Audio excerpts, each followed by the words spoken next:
नमस्कार, विशिता मेजवानीमध्ये स्वागत आहे। आज तुमच्यासाठी मी एक नवीन व्हिडिओ घेऊन आलेली आहे। हा व्हिडिओ बऱ्याच शिकाऊ मुलींसाठी खूपच फायदेमंद ठरणार आहे। तसेच बॅचलर मुलं जे राहत असतात त्यांनाही काही मुलांना स्वयंपाकाची ही आवड असते, तर अशा वेळेस त्यांनाही हा व्हिडिओ खूपच उपयुक्त ठरणार आहे। यामध्ये मी तुम्हाला चपातीचे प्रमाण, योग्य प्रमाणात पीठ कसे घ्यायचे आणि तुम्हाला जेवढ्या चपात्या करायच्या आहे तेवढेच तुमचे कणिक भिजवल्या जाईल ते दाखवलेलं आहे। बऱ्याचदा आपल्याला 7 ते 8 चपात्या करायच्या असतात आणि आपल्याकडून कणिक हे जास्त भिजवलं जातं आणि 10-12 चपात्या तयार होतात। अशा वेळेस आपल्या चपात्याही शिल्लक राहतात आणि अन्नही खूप वेस्ट होतं। तर तुम्हाला योग्य प्रमाणात कणिक घेऊन तुम्हाला जेवढ्या चपात्या करायच्या असेल तेवढ्या चपात्या तयार होतील। तर ते कसं, तर ते मी तुम्हाला पुढे व्हिडिओत दाखवणार आहेत। आपल्याला कणिक भिजवताना थोड्याशा 1-2 गोष्टी लक्षात घ्यायच्या आहेत आणि त्या जर गोष्टी तुम्ही लक्षात घेतल्या तर तुमच्या चपात्या ह्या जास्तही नाही आणि कमीही नाही अशा प्रकारे तयार होतील। या ठिकाणी मला 10 चपात्या करायच्या होत्या, तर बघा मी कणिक अगदी 10 चपात्यांचंच मळून घेतलेला आहे आणि या ठिकाणी तुम्हाला दिसत असेल की चपातीचे 10 गोळे मी तयार करून घेतलेले आहेत। जास्त छोटेही नाही आहे आणि जास्त मोठेही नाही आहे। आणि अशा प्रकारे आपण कणिक हे कसं भिजवायचं ते बघणार आहोत।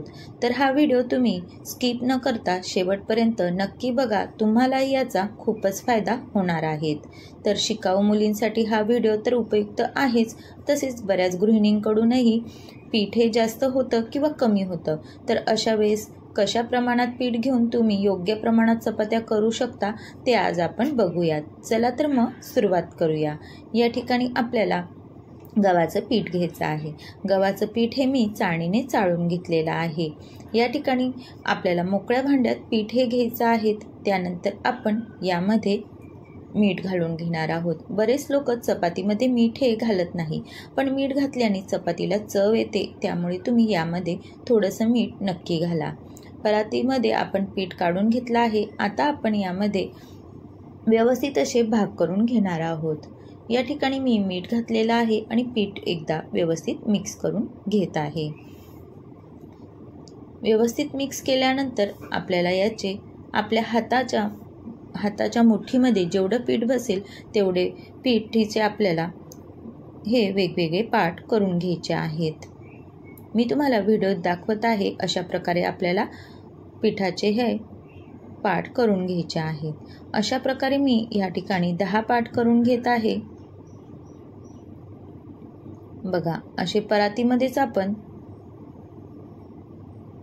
10 पार्ट करून घेतलेले आहेत। जर या ठिकाणी तुम्हाला पीठ थोडं कमी वाटत असेल तर तुम्ही यामध्ये पीठ ॲड करून अशा प्रकारे पिठाचे भाग करून घ्या। बघा 10 भाग मी केलेले आहे। आता हे पीठ आपण मिक्स करून घेऊ आणि पाणी घालून व्यवस्थित असं मिक्स करून घेऊया। पीठ भिजवत असताना पाणी आपल्याला एकदमच जास्त घालायचं नाही, थोडं करून पाणी हे घालायचं आहे आणि पीठ व्यवस्थित असं हाताच्या साहाय्याने दाब देऊन मळून घ्यायचं आहे। पीठ हे तुम्ही जेवढं छान भिजवाल तेवढ्या तुमच्या चपात्या ह्या मऊ होतात, त्यामुळे पीठ भिजवताना आपल्याला थोडी काळजी घ्यायची आहे। जास्त सैल पीठ भिजवलं तर त्याच्याही चपात्या आपल्या व्यवस्थित होत नाही आणि जास्त घट्टही भिजवलं तर त्याच्याही चपात्या आपल्या खूपच ताट आणि कडक होतात। तर अशा वेळेस आपल्याला अगदी मीडियम आणि मऊसूत असं पीठ भिजवायचं आहे। तर आता सर्व पीठ हे मी व्यवस्थित असं भिजवून घेते। त्यानंतर बघा आपल्याला असं हाताच्या साहाय्याने दाब देऊन व्यवस्थित असं पीठ हे मळून घ्यायचं आहे। जेवढं तुम्ही चपातीचं पीठ व्यवस्थित भिजवाल तेवढ्या तुमच्या चपात्या ह्या मऊ लुसलुशीत तयार होणार आहेत। अशा प्रकारे आपलं पीठ हे भिजवून झालेलं आहे। आता आपल्या ह्या परातीला पीठ हे चिटकलेलं आहे, तर हे पीठही बिलकुल ढाळता कामा नये। तर त्यासाठी तुम्ही परातीमध्ये थोडंसं कोरडं पीठ घालून घ्या आणि असं हाताच्या साहाय्याने हे पीठ काढून घ्या। बघा सर्व पीठ हे व्यवस्थित निघल्या जातं। माझी आजी म्हणायची की पीठ मळताना बिलकुलच परातीला पीठ राहता कामा नये, तीच खरी सुगरण। तर अशा प्रकारे मी आजीचीच ही टिप्स फॉलो करत असते आणि पूर्णपणे परातीचं पीठ हे काढून घेत असते। बघा बिलकुलही परातीला पीठ हे शिल्लक नाही आणि आपल्या हातालाही पीठ शिल्लक नाही। बघा हाताला बिलकुल पीठ चिटकलेलं नाही आणि परातीलाही नाही. तर अशा प्रकारे आपल्याला कणिक हे भिजवून घ्यायचं आहेत आणि पीठही अगदी व्यवस्थित असं भिजल्या गेलेलं आहेत. जास्त निब्बरही नाही आणि जास्त सैलही नाही. अशा प्रकारे आपण पीठ हे भिजवून घेतलेलं आहेत. आता तुम्हाला याचे मी 10 पार्ट करून दाखवणार आहेत. बघा, जास्त छोटे पण नाही आहे आणि जास्त मोठे पण नाही आहे. मीडियम आकाराची आपली चपाती ही तयार होणार आहेत. तर अशा प्रकारे मी तुमच्यासमोरच मी जेवढं कणिक भिजवलं होतं त्याचे मी अगदी योग्य प्रमाणात 10 पार्ट करत आहे आणि एकसारखे करत आहे. छोटाही नाही आणि मोठाही नाही. अशा प्रकारे बघा, अगदी आपले 10 चपात्यांचं पीठ हे भिजवून तयार झालेलं आहे. तर अशा प्रकारे जर तुम्ही पीठ भिजवून घेतलं तर बिलकुलही तुमच्या चपात्या ह्या शिल्लक राहणार नाही आणि तुमचं अन्नही वेस्ट जाणार नाही.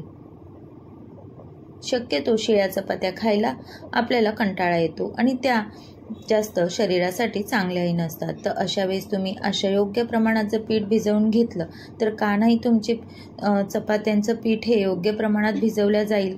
तर तुम्हाला मी सांगितलेल्या या टिप्स कशा वाटल्या आणि अशा प्रमाणात तुम्ही नक्कीच पीठ भिजवून बघा. तुमच्याही अगदी योग्य प्रमाणात चपात्या ह्या तयार होतील.